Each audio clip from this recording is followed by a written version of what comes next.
I think it starts with the great people in our lab. I think we have some of the hardest working scientists around and some of the nicest people around. And I think that, when combined with the rich research environment here and the close translatable nature of our work to the cardiac disease space, I think we have an amazing place to do science, an amazing place to train.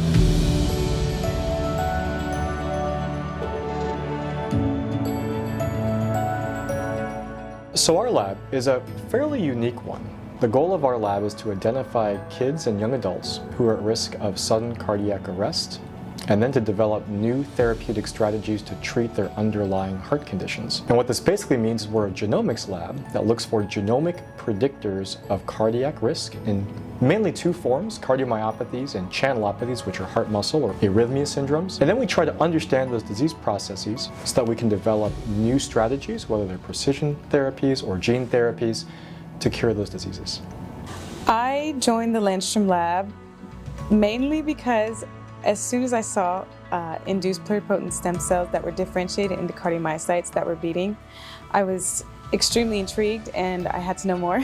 So that was a very big reason. Obviously, the environment also of the lab definitely sold me. It was a very friendly, happy, collaborative, joyful, lots of snack time lab sort of vibe. So that's a big reason. And then of course, the biggest one was Andrew's a great mentor, and I kind of got that vibe from my rotation when I started.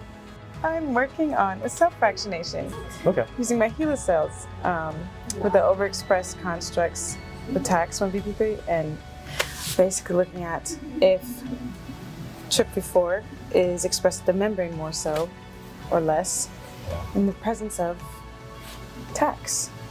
Okay, so you're overexpressing. We all really enjoy working together. We foster a really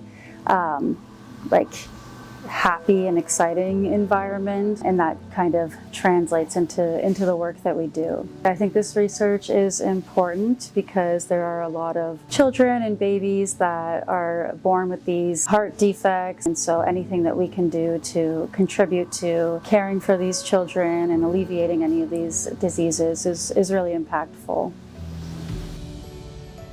So here we looked specifically at a sodium ion channel, and what we see is we see sodium coming into the cell. That's right.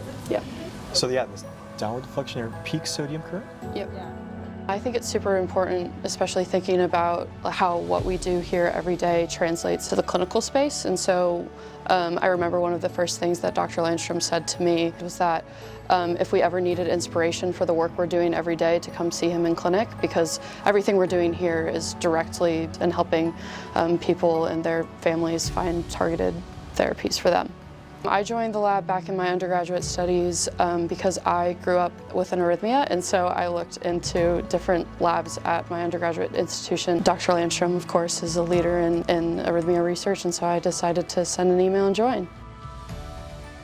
By nature of what we do, those patients have heritable arrhythmias and heart muscle disease, and so they have rare disease.